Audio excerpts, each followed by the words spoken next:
Good morning, good afternoon, wherever you are. Welcome back. We are going to begin our next session. Wanted to welcome you to Pedaling the Next Generation Forward, the Role of Bikes in School.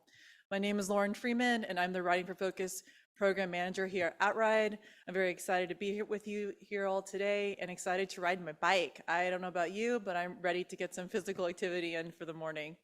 In this session, we'll learn about applied research from schools around the country focused on cycling's impact on student health, well-being, academics, and participation in extracurricular activities. We'll kick off the session with Ryan McKinney from Spooner Middle School. Ryan has been a physical education teacher for the past 16 years in North Woods of Wisconsin and is a current Riding for Focus champion. He has experienced firsthand the transformational results of using bikes as a tool for students to find success in school. After that, we'll hear from Fletcher Dementyev, a college freshman at Columbia who spent the last year as a research intern at the Loma University Center for Health Disparities and Molecular Medicine. Finally, we'll hear from Dr. Tristan Wallhead, a professor at the University of Wyoming in the Division of Kinesiology and Health. His research focuses on the effects of sport education on student motivation and physical literacy. Remember, you can always ask us questions. We're available to take your questions and ask them to our presenters throughout the sessions. And with that, let's get our session started and welcome Ryan. Is he on the line? Hey. I am. Hello. Hi. All right. So if you can start sharing my slides, I could pull them up.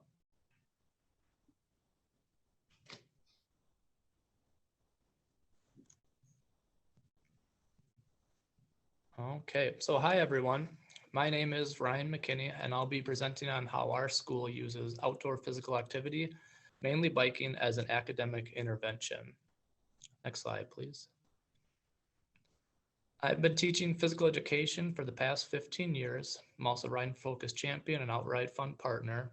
I set out originally to fundraise for a biking program in PE. Next slide, please. While searching grants for bikes, I came across what was then called the Specialized Foundation. Going to the Outride Summit at Stanford was a transformative experience for me.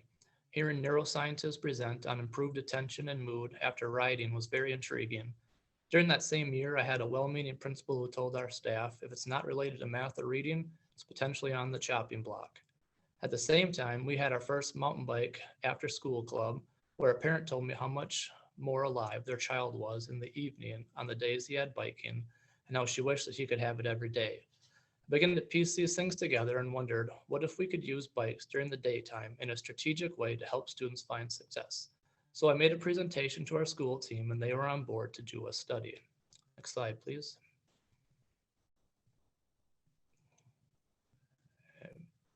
I was in charge of 2 WIN groups, or What I Need classes, as part of our school's response to intervention programming. Both of these classes happened to follow directly before students' core classes. 48 students, 24 in 5th and 24 in 6th grade, were selected by teachers as students who had some trouble with attention, focus, behaviors, high energy, etc. And these students were divided into 2 groups. One that would be a part of our study group, and the other a control group that would receive their traditional WIN interventions. Next slide. Over the course of the school year, we kept track of 3 metrics: academic, behavioral, and attention. For academic, we used a program called FastBridge, which is a normed and standardized test for math and reading. For behavior, we kept track of office discipline referrals by teachers for minor and major offenses on our EduClimber platform. For attention, we used a 4-point scale of focus from Outride's Riding for Focus. Focus levels were recorded after the core class that followed the interventions. Perceived focus was measured by the students, and teacher observed focus were both recorded. Next slide, please. And this is the Riding for Focus questions that we used. Next slide. So parameters for our class included meeting every school day for 45 minutes in the morning, directly before grades core classes, meaning math, English language arts, science, and social studies. We went outside when the weather permitted, mainly meaning above zero and not raining. Next slide, please. Of those days, we went biking 67 times, including fat tire biking, snowshoeing 6, cross-country skiing 19, hiking 14, and indoor fitness 19. Next slide, please. So a quick summary of the results. The students who went outside for daily physical activity like biking had better academic gains, less behavioral discipline problems, and increased focus in the classroom compared to their peers in the control group receiving traditional interventions. And in this short time frame I have to present, I think it bears repeating that. The kids that went outside to ride bikes before their math and reading classes learned more, behaved better, and paid more attention. So when we look at the academic measurements with FastBridge, the intervention group had an average improvement from fall to spring of 5.37 compared to 2.62 of the control group in math, and 9.95 compared to 5.6 for reading. Next slide. In regards to behaviors, the intervention group had an average of 2.41 minor ODRs per person compared to 6.46 in the control group. For major offenses, the average was 0.41 for intervention students and 1.46 for the control group. Next slide.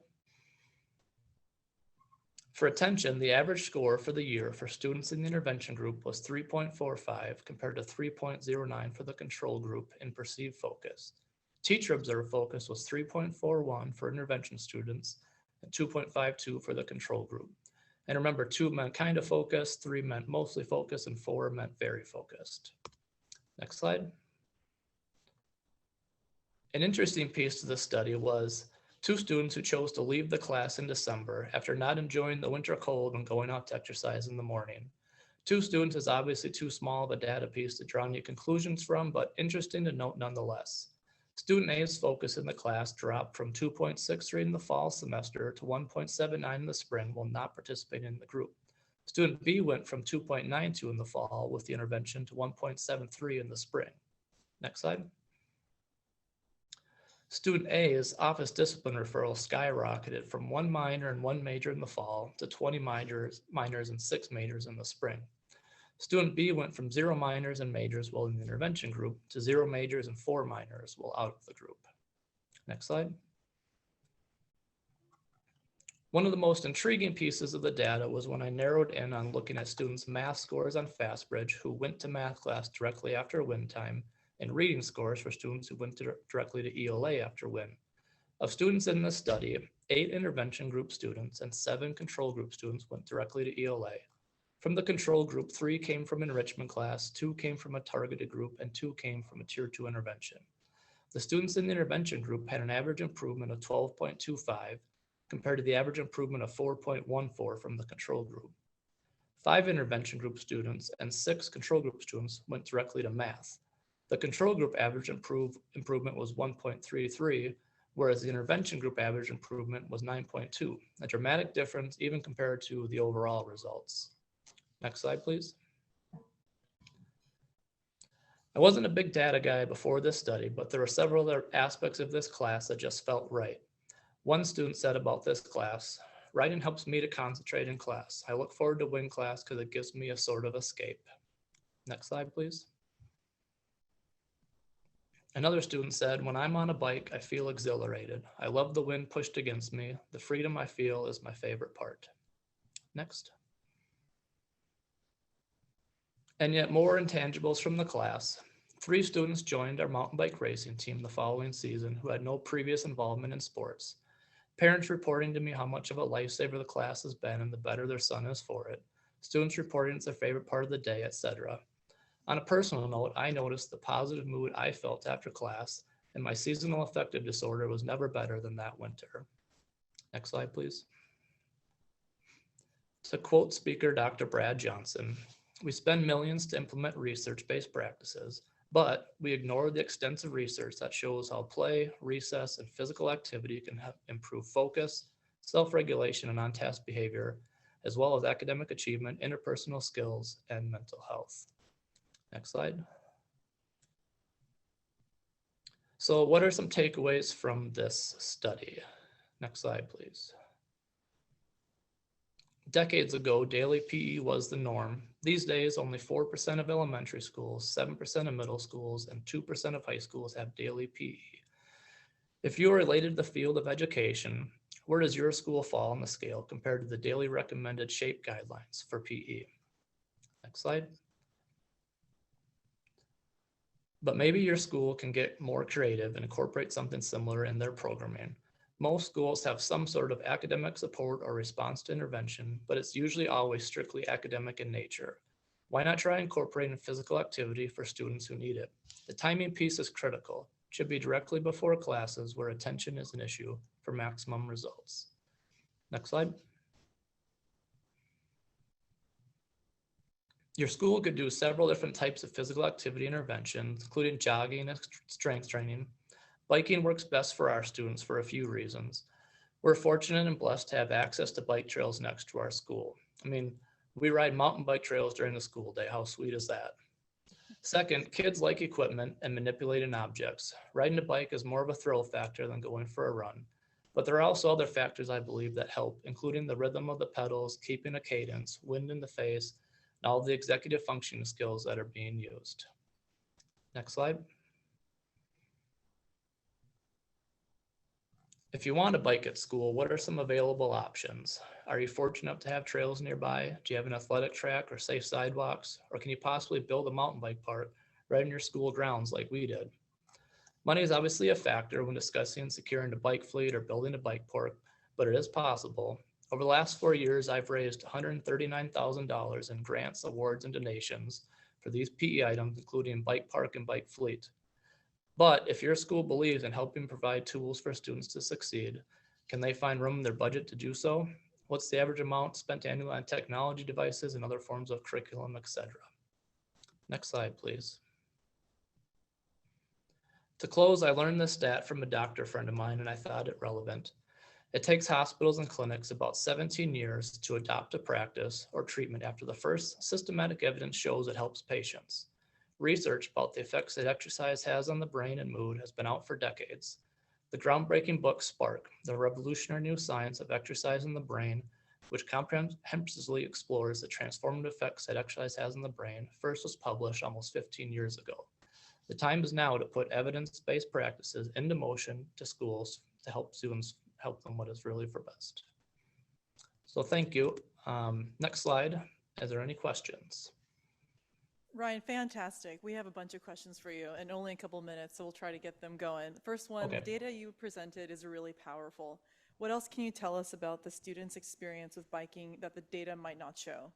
Yeah. Well, so I have kids that are older now. They're in those grades above, and it's basically a daily thing. They're asking, like, can't you have a class for us? They want to stay in it. It was the best part of the day for them. I had one student who unfortunately had a crash at one point, had to miss a couple of weeks with a minor accident. But the only thing they're nervous about was they just didn't want to they thought they might get kicked out of the club, and they're just thrilled that we'd saved the space for them. But the kids just love it. There's something about being outside and in nature and moving on the bike. So our school is full on for bikes as a tool that we use, and the kids are all about it.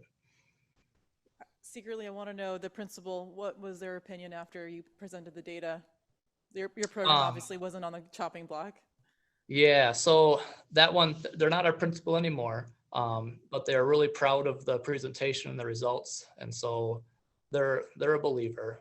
Sometimes it's hard for principals. There's a lot of results tied to their school with math and reading scores, and they get focused on them, but sometimes we forget that other pieces of school, we all kind of work together and help each other out.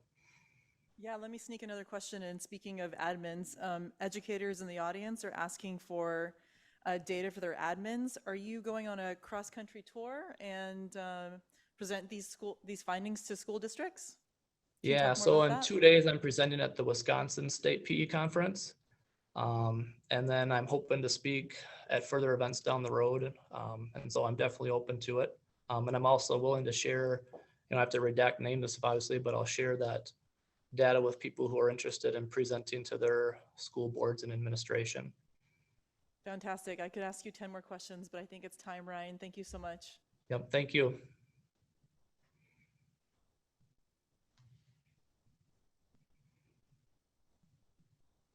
Okay, so moving on to our next speaker, we have Fletcher. Welcome, Fletcher. Are you on the line? Hello, hello. Hello. There you are. Welcome. It's good to be here. I'm going to pass over the mic to you, sir. Perfect. So thank you for the introduction. My name is Fletcher Dementyev. I'm a first year here at Columbia University. And over the past year and a half, I've worked under Dr. Sean Wilson at Loma University. And today we're really excited to share some findings related to the impact of a middle school cycling program on adolescent mental health and well-being during COVID-19. Next slide, please. So before we begin, have some folks to acknowledge. First, the people I've worked alongside in the lab at Loma University. Next, our investigators at LLU. And finally, our collaborator at Outride, Dr. Esther Walker. Outride has provided the support for this project, as well as the National Institute of Health. I was a part of the Apprenticeship Bridge to College program at Loma University, which is an NIH-sponsored minority fellowship program. Next slide.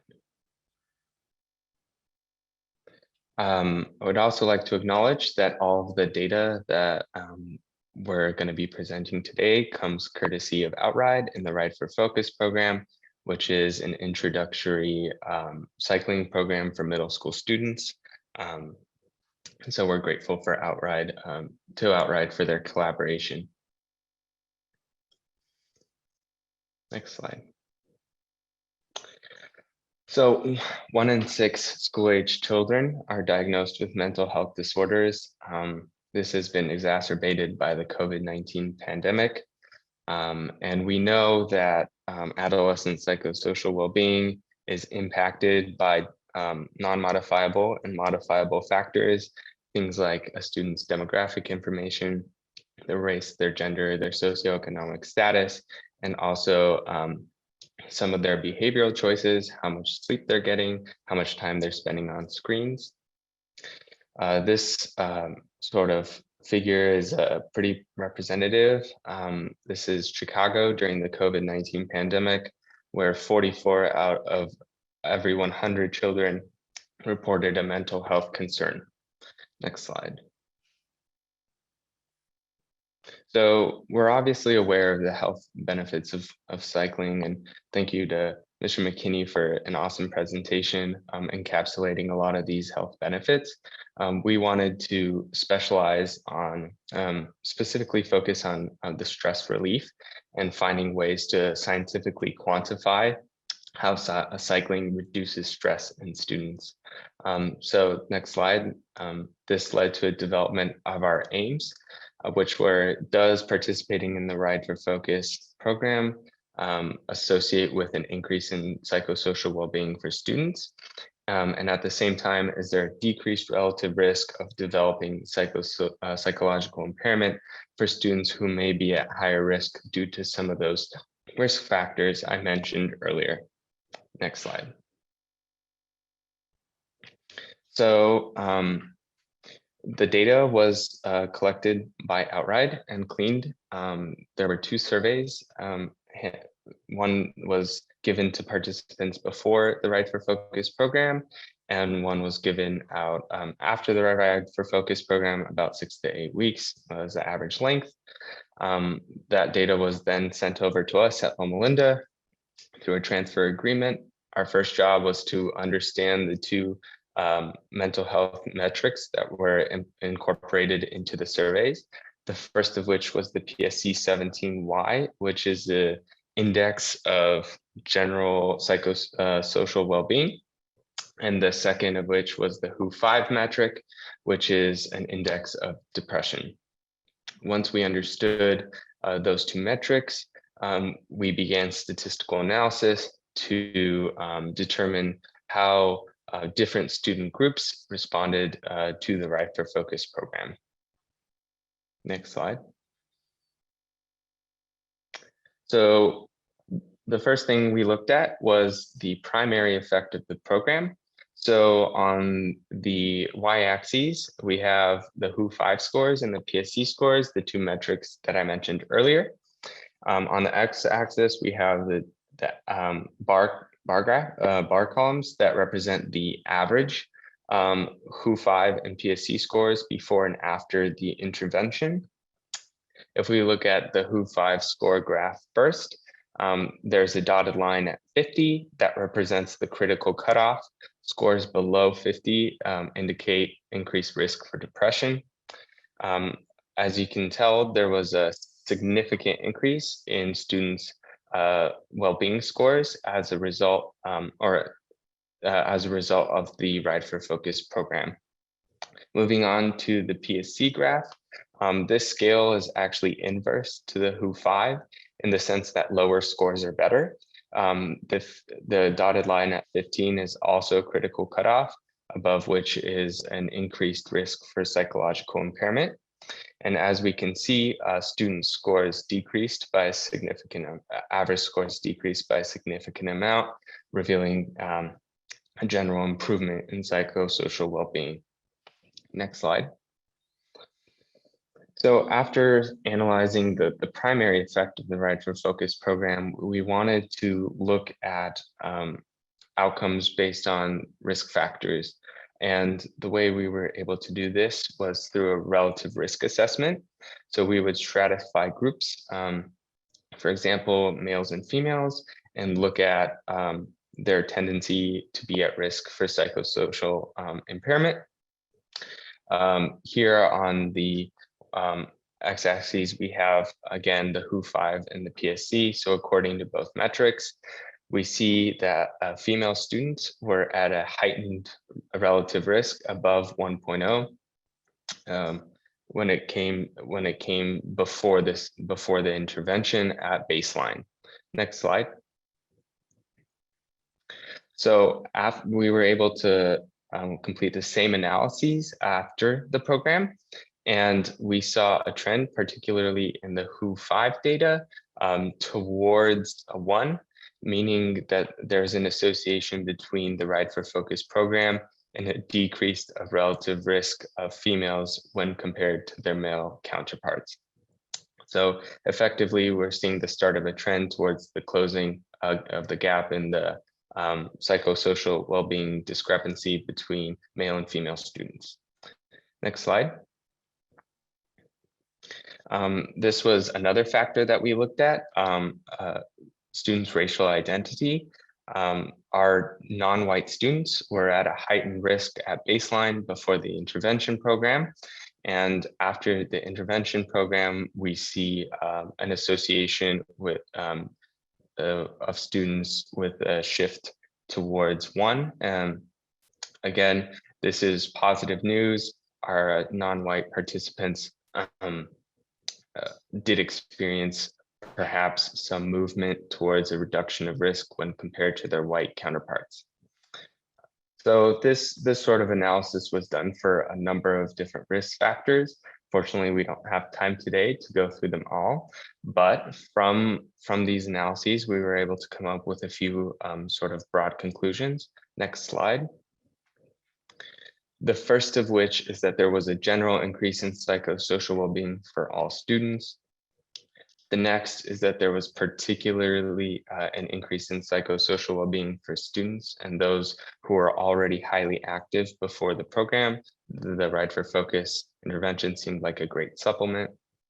And finally, we did see a reduction of relative risk for females, students from minority backgrounds, students whose parents are from low socioeconomic status, and those who did not meet sleep recommendations. Next slide. So what are our future directions? We'd love to continue to collect and analyze Ride for Focus program data. We already have the following year's data set. It's about 5,000 to 6,000 students strong. which is much larger than this current data set, which is about 1,500 students. So we're excited about a data set that's larger and is more reflective of the US adolescent population. We'd also love to start implementing control groups in programs so we can more definitively conclude causality between positive outcomes in the Ride for Focus program. This is being accomplished in the San Bernardino County middle schools where we're partnering here with close to Loma University. Similarly, we're starting longitudinal studies, so tracking students who completed the Ride for Focus program in middle school as they age and move away from the intervention. Again, we're thankful to the San Bernardino Unified School District for their collaboration on that project. Also, we'd love to measure the biological impact of the Ride for Focus program. This is already beginning with Dr. Walker and her use of heart rate monitors. We'd love to even go further and do things like spit tubes and blood draws. And finally, current literature points to sort of intervention programs with multiple lifestyle pillars built into one as being the most effective, especially for communities that are low income and minority. So we'd love to maybe implement other lifestyle pillars besides exercise into the Ride for Focus program, say perhaps nutrition. And ultimately, once we've made these improvements or adaptations and allow the intervention to run, the cycle begins over and we collect and analyze data. And hopefully, after several iterations, we'll be able to create positive outcomes for adolescents in this country and achieve health equity in terms of mental health for adolescents. So that's our project. At this time, I'd love to answer any questions. Thank you, Fletcher. Really amazing. I might be a little biased for this panel. Very exciting. Did you want to speak on this last slide? I think we might have missed it. Or did you sum up your? Yeah, this was just in case anybody was curious about any other relative risk assessment. Obviously, if somebody in the audience was particularly interested in one of these factors, I'd love to walk them through. Otherwise, if there are any other questions. Yeah, definitely. Exciting. Oh. Exciting time. Okay, questions. What message would you share with middle and high school students about what you learned about the impact of cycling? I think the main thing that we've sort of drawn out from this is that doing something is doing better than nothing. And there are people and there are resources and communities that are out there that want to support and have funding and the infrastructure to sort of get students involved in sports that may not be as popular or seen on TV. But ultimately that can be very, very beneficial to them in the long run. So to students, I would say get involved, find something you love, and you will experience benefits more than you know. Fantastic. And then you mentioned you're a first-year college student. What area of study are you looking to pursue in the future or continue to research? Yeah, so Columbia has this interesting program where you don't declare until the end of your sophomore year. So I still have some time to think about it, but tentatively, I'm planning on studying neuroscience and business management. That sounds wonderful. All the best to you, and thank you for your partnership and collaboration. I'm going to see if there's any more questions in the chat, and if not, really fantastic work, and thank you for the analysis. I'm very, very exciting to hear more about Writing for Focus. Great, thanks for having me. Thank you.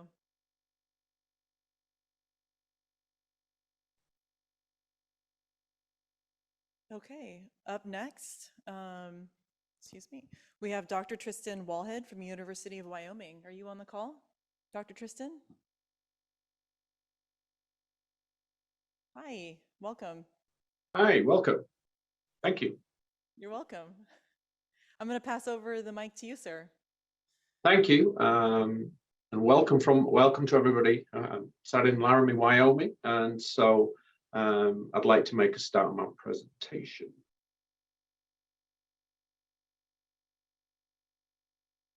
So this project has been an ongoing project for the last 2 years, really looking at, I really enjoyed the previous presentations, really looking at some of the psychosocial mechanisms that really impact what students take from the Writing for Focus curriculum in physical education, and how or why they choose to engage in biking behaviors outside of physical education. I want to acknowledge my two collaborators who are both from the University of Wyoming, Tamara Abarabadan and Dr. Cynthia Harto. Next slide, please. So as we've heard in the previous presentation, the Writing for Focus curriculum has been shown to have student improvement in cognition, physical outcomes, and emotional well-being. Particular to the local middle school here in Laramie, have been using the curriculum for the last 5 years. And during the last 2 years, we've been facilitated through Outride sponsorship an extracurricular club, which has been running a biking club after school. Next slide, please. So the sort of thesis of this project was really to look at there's been some anecdotal accounts from students that they're more motivated to bike after experiencing Writing for Focus during physical education, and teachers have been reported that students were more interested in how can I build from this, and how can I get to bike outside of school. And so really this kind of folded into my main research area, is really what do students take out of the gym in terms of physical education, in terms of looking at the psychosocial constructs that predict in terms of whether students experience a physical activity in physical education, and then whether, if we're giving them opportunity, they take up on that physical activity behavior outside of school. So that really the framework that I use for this is based on a motivational theory called the trans-contextual model of motivation. Next slide, please. So quite a complex model in terms of understanding behavior change. One of the key facets of this is that we want to try and develop self-determined or autonomous motivation within physical education, whatever the activity. And specifically, rather than more controlled forms of motivation. So the way that you go about teaching in physical education can foster that.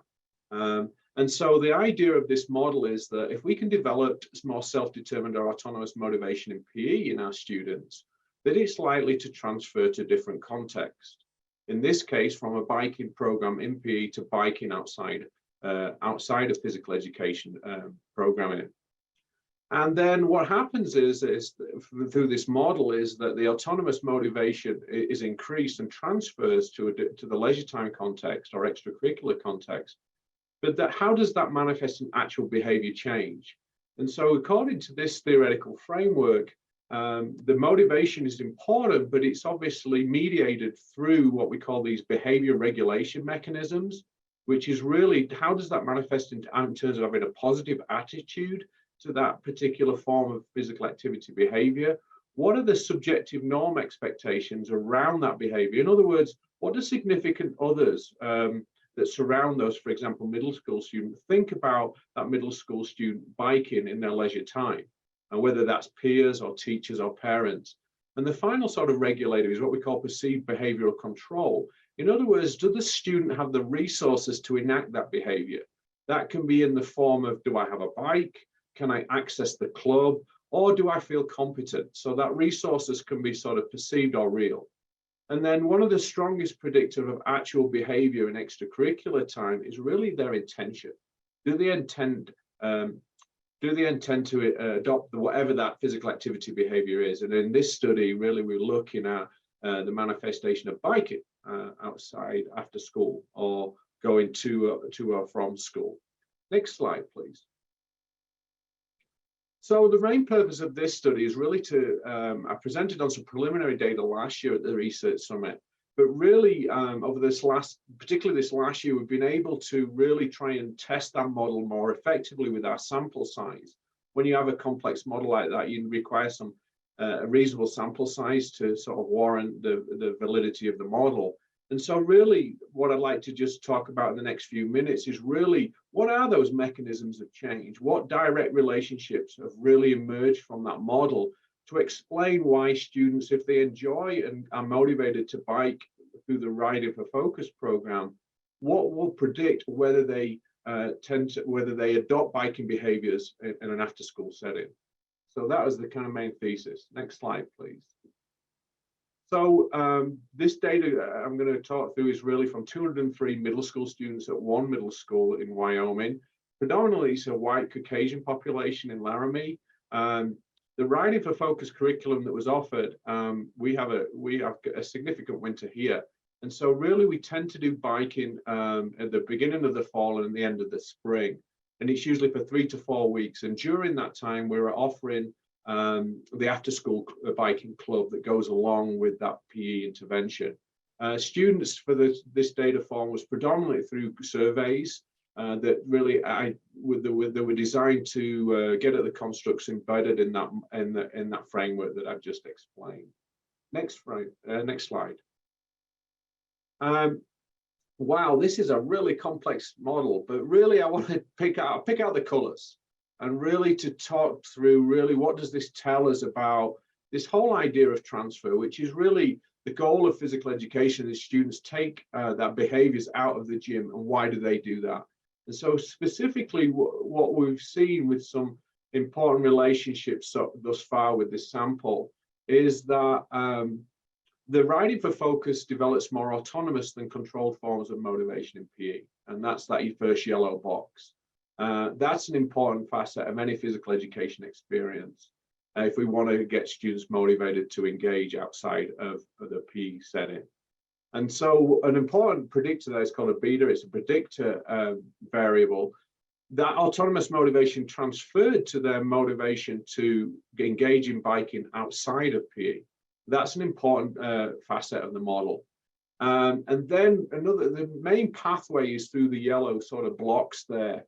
That autonomous motivation for biking in the leisure time context or the extracurricular context, that was a very strong predictor. Those significant beta coefficients there show that the autonomous motivation in the extracurricular really did impact students' attitude to biking, their subjective norm expectations. In other words, they were being reinforced by significant others at home or at teachers or the coaches of the extracurricular club to participate.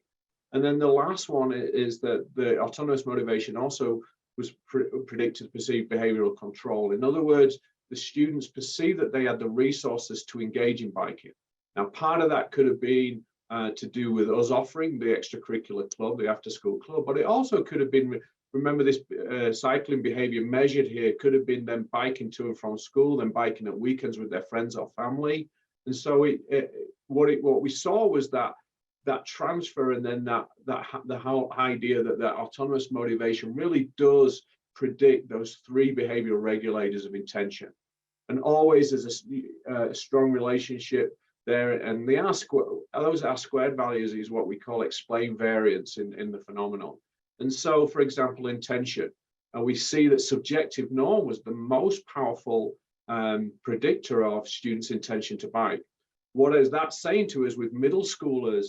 The people around them are really important. So their biking experiences, their attitude is important, but really the most important thing is about how their friends doing it, how their teachers encouraging it, how are the people that are significant to them are encouraging them actually to bike. And that strong relationship to intention obviously then predicted their actual biking behavior. The mean score for the sort of self-report biking behavior was above the mean, which means for this sample of 200 students, more of the students were likely to bike than not in their extracurricular context, which is a very promising result. The statistics at the bottom of the slide are really to do with the model fit. Next slide, please. So just to sort of conclude in terms of the key findings, the writing for focus curriculum really did increase the students' motivation in PE, specifically their autonomous motivation. And that transferred to the biking behavior in an extracurricular context. That autonomous motivation predicted the key regulators of actual behavior change, which is attitude, subjective norm, and perceived behavioral control, which directly impacted their intention to bike. So next slide, please.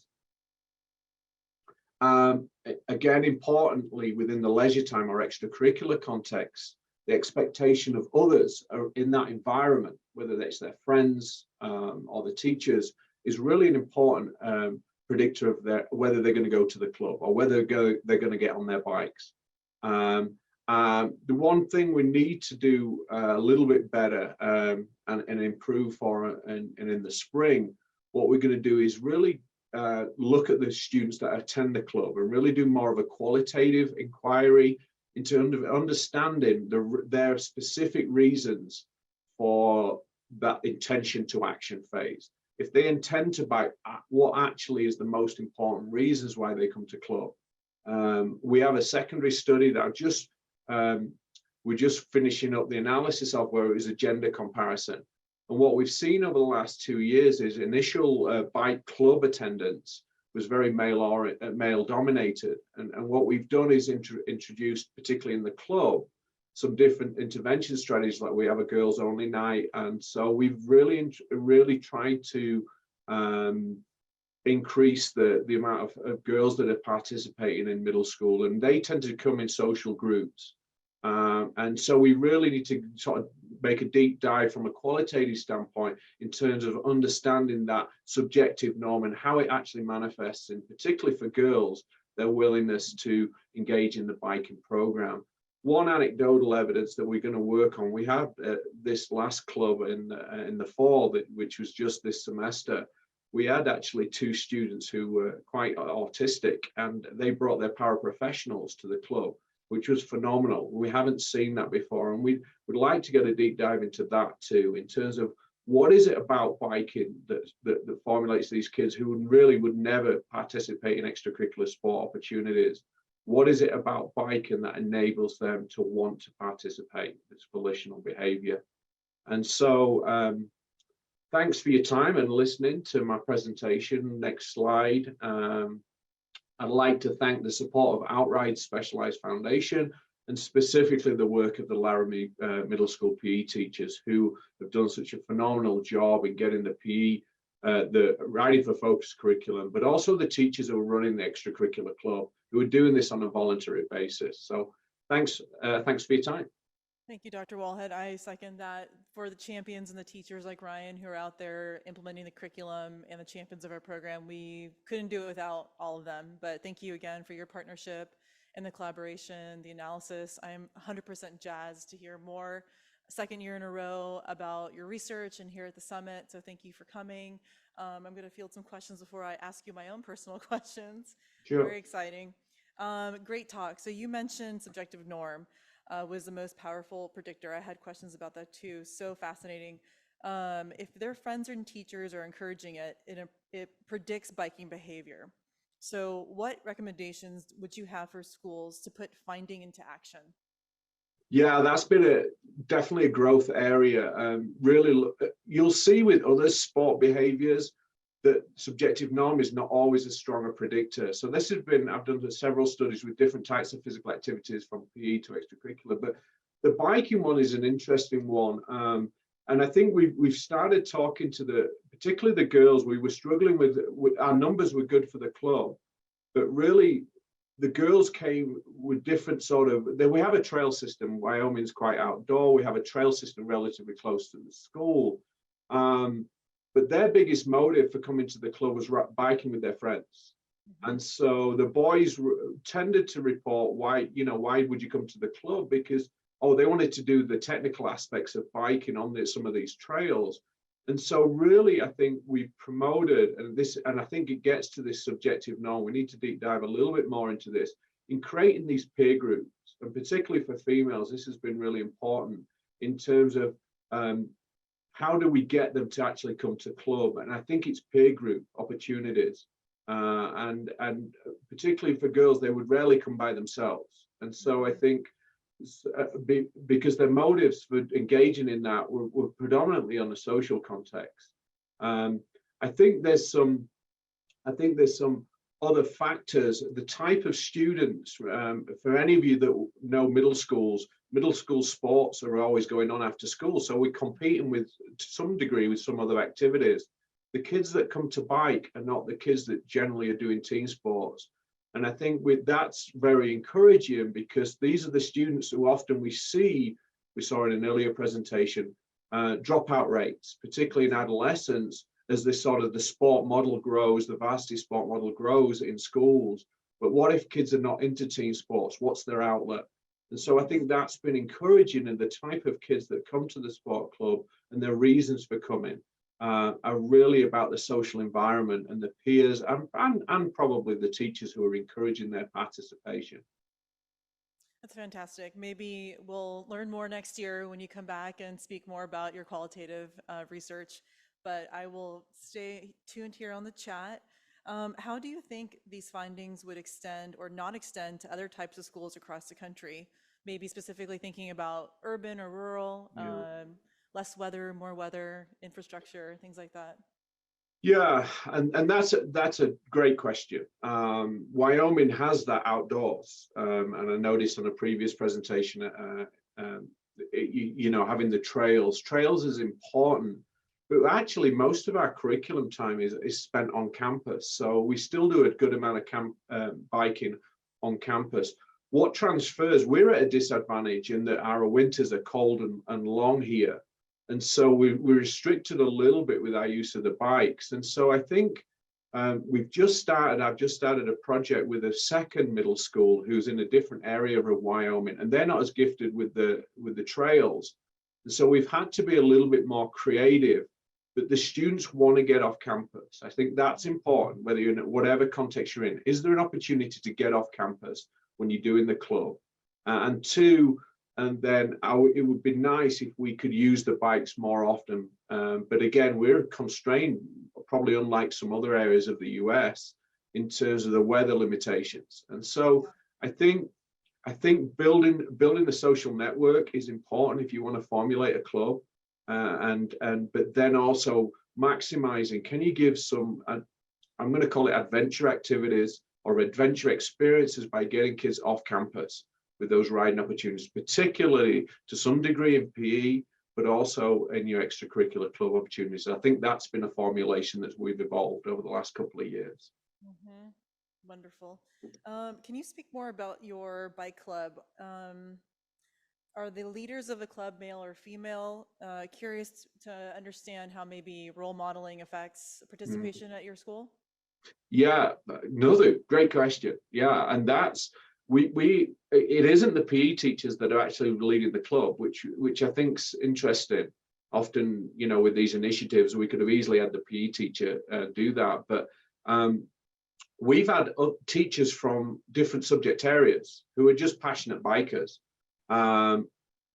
This last year, we've had 2 female leaders of that group. That's something we want to ask the students about, this role modeling of who's leading them on these trail rides after school. And I think that could be an important factor too. It's where we're going, but who's leading it? So I like that question a lot. That's something we've talked about. And really, we've just put it out to teachers who's interested. And it happened to be 2 female, I think one's a math teacher, one's a social studies teacher, who's just passionate. It was interesting that the paraprofessionals who was working with these 2 autistic children actually volunteered to come too, just so that they could help with their particular student who they work with through the day.